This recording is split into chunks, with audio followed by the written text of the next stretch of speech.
Xanax with something else was Yeah. my drug of choice. That was my holy grail, getting a diagnosis of complex post-traumatic stress. 4 years clean. At the end of the year, someone did say to me, like, remember, that's going to be out there forever. I reckon your main thing was like prescription pills for a lot of the time. Yeah. Yep, for sure.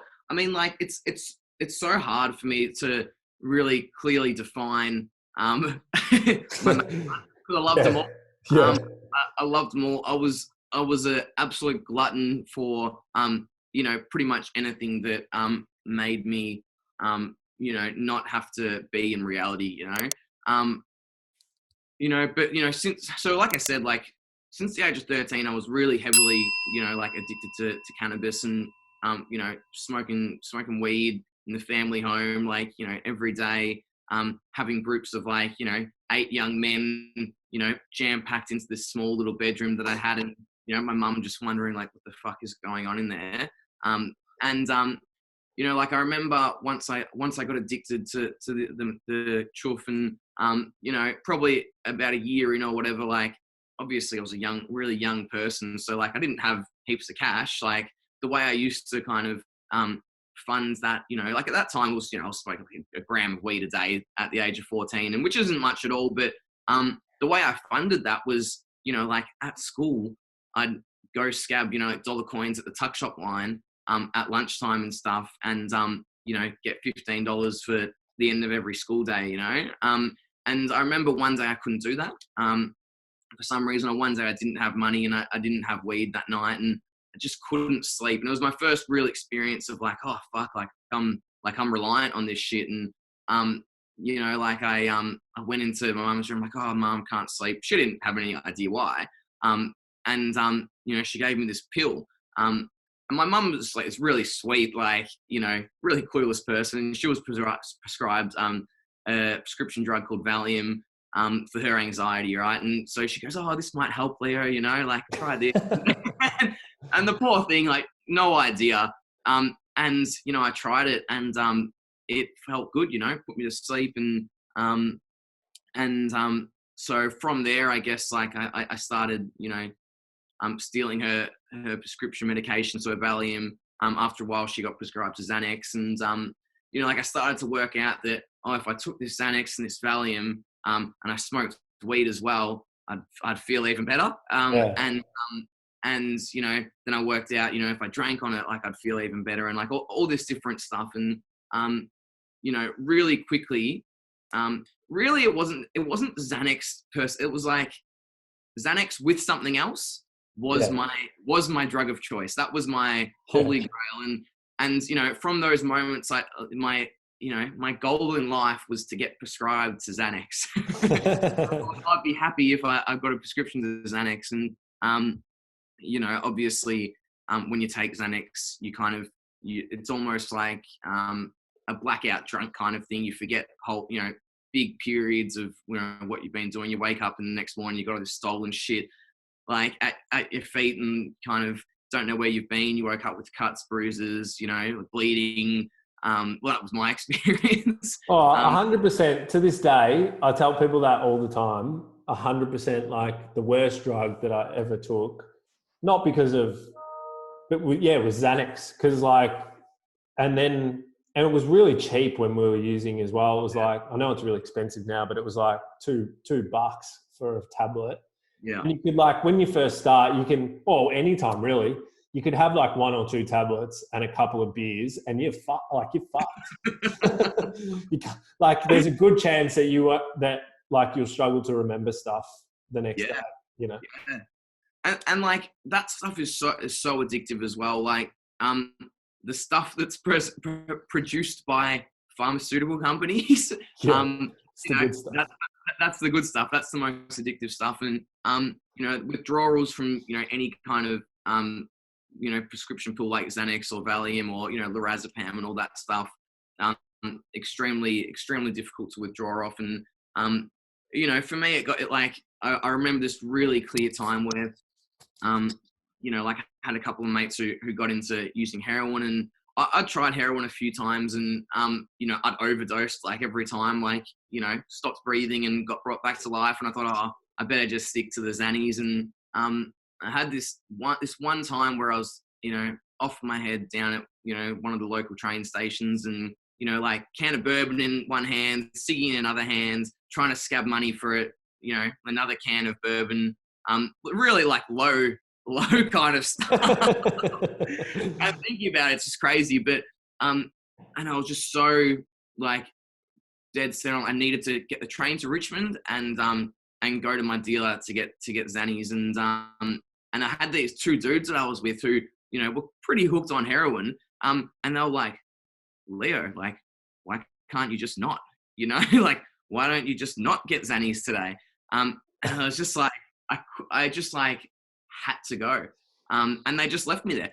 I think about times like that, and I go like, the power of that little pill, like on my psyche and on my mind. And, it just took over. In recovery then as well, like, have you had to continually go on and seek professional help? Have you been diagnosed with stuff? Like, has there been, in a good or a bad way, like labels put onto you that make sense, that have played out in your life, that you can kind of make sense of and tie back to your experiences with drugs?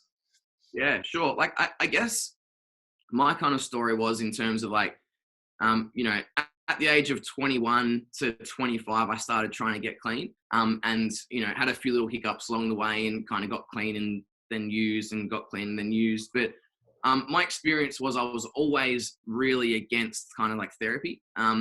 And I, like, as a young person, I was like, 15, 16, 17, mum just wanted to fix me. She'd take me to psychologists. She'd take me to family counseling. I'd have to go to, juvenile justice workers, like all this stuff. And obviously I didn't put any effort into doing it, but like I just got taken there. So, but I always had this thing of like, nah, they don't work. So this time around, when I really decided that I needed to stop using drugs, I thought like, fuck, I better do some therapy. And I ended up engaging with this dude who just from the moment I met him kind of felt extremely comfortable with. And I ended up getting a diagnosis of complex post-traumatic stress. Yeah.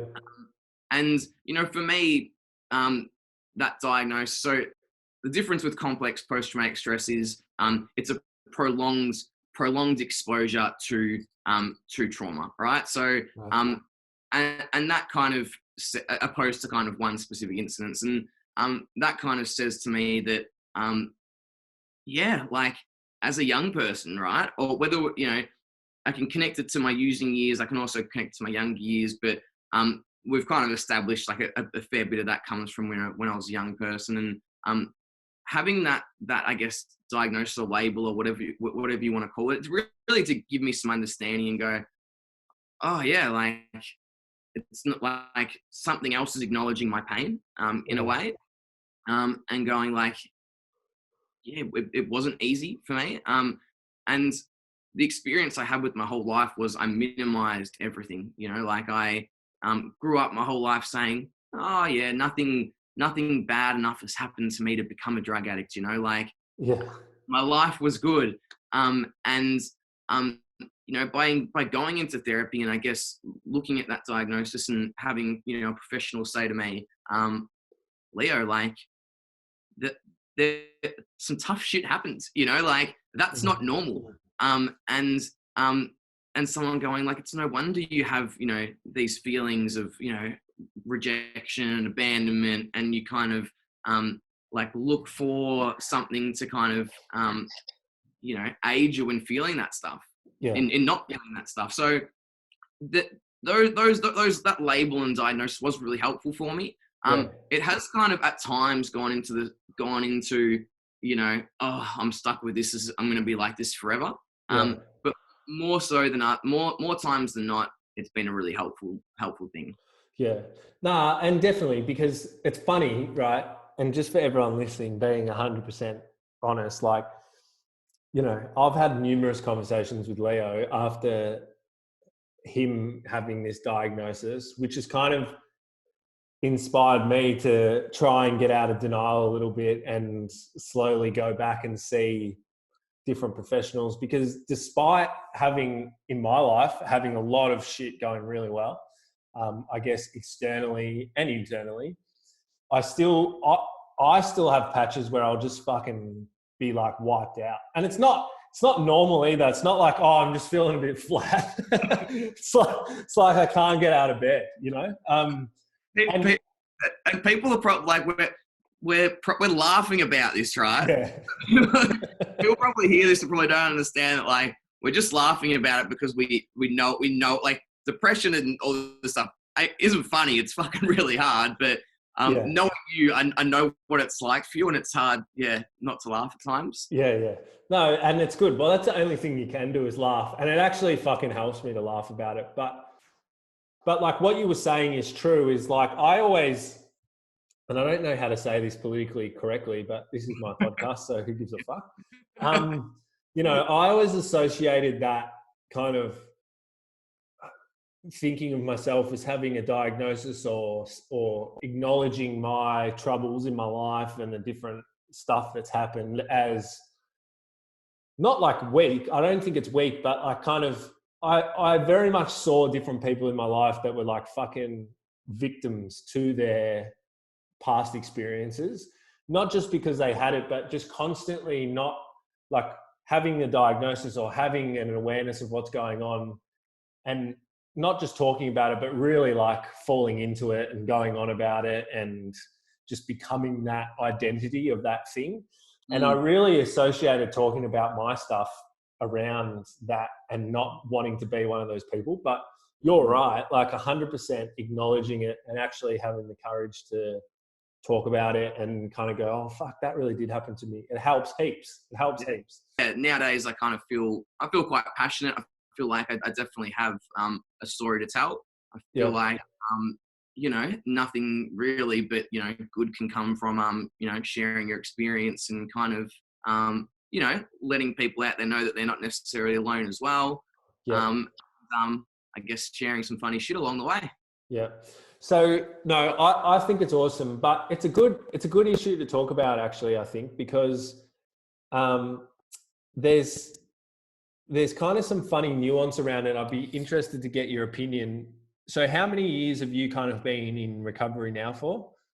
So I'm coming up to 4 years clean at the end of the year. So just a couple of months shy of that. And, you know, I've kind of been around recovery circles since about 2014. So I don't know, what's that, like 6 or 7 years? Yeah. 6 years. So, you know, I remember when I first like did something a while ago, like on the radio, and someone did say to me, you know, like, remember that's going to be out there forever. And, you know, I do think about it when I come to do this stuff. I go, you know, is that going to affect, you know, future job opportunities and stuff like that? But I guess I'm lucky, you know, I work in the AOD field and stuff like that. So, you know, I share my story pretty regularly within my work and, you know, aspects of my story. So, yeah, I guess I've become more comfortable with it. And, you know, I'm lucky enough to like not be too worried about that stuff in my workplace. Yeah. No, it's interesting because as you know, we're doing the Experience Matters Collective, and we're thinking about, because there's always this debate about people with a lived experience, like, and it's true. It's correct, and it's a good thing around, you know, teaching people how to tell their stories. But it's been funny because I've been talking to professionals lately and stuff, and it's a fine balance, because you do want to talk to people about the pitfalls that could happen. You want to talk about like the benefits that could happen. And you want to help them to frame their story so they don't get taken advantage of and all that stuff. But then also, right, I found, and I'd be interested to hear if you found the same thing. There's kind of professionals and they think they're sort of helping, but they're almost like telling people how to tell their stories, you know, just to kind of conveniently fit into the bits that they want to hear about because it fits into the academic research that they've been conducting or whatever it is. Have you experienced that, or what do you think about the parameters around having people help you tell your story? I know we weren't expecting to talk about this. I randomly thought about it. I don't know, like I feel like it's kind of like anything in life, you know, from politics to, you know, wherever you go, like people are trying to frame particular narratives. Yeah. And, you know, society does try and mold, you know, in any kind of conversation, how we frame a different narrative. And I think, you know, all that stuff you mentioned is really important. But and the reality is that, you know, if it's a genuine trying to kind of help, you know, say a consumer or someone who's, you know, sharing their story, if it's a genuine thing of like, hey, we care about your interests, I think that stuff's really important. Yeah. Because the reality is, right, you know, that there's a whole heap of stigma out in the community. You know, people with drug and alcohol issues are viewed as, you know, people who just haven't tried hard enough in life, Yeah. or, you know, people who have made that choice. So I think by going out and sharing your story, the reality is like, if you do want to, you know, step into a workplace that, you know, is kind of away from maybe, you know, the community sector or something like that, it is really important for, you know, someone who cares about your interests to go, hey, like, just so you know, like, I understand you, but the rest of the world might not. Hey YouTube watcher, thanks for watching this video and hope you enjoyed it, and I hope you and your family are doing well in these extraordinary times. I also want to ask you, can you please subscribe and hit the bell notification? We're really launching into our YouTube channel this year and want to build our audience so that we can progress through the ranks and basically get the message of recovery and hope and change and all that good stuff out there to as many people as we can. So we would love it if you would consider it and subscribe and help us out. Also, for anyone seeking help and information and resources, we've put together a 100% free online course that you can access, link in the description.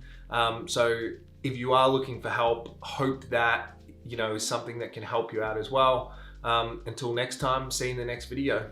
Peace.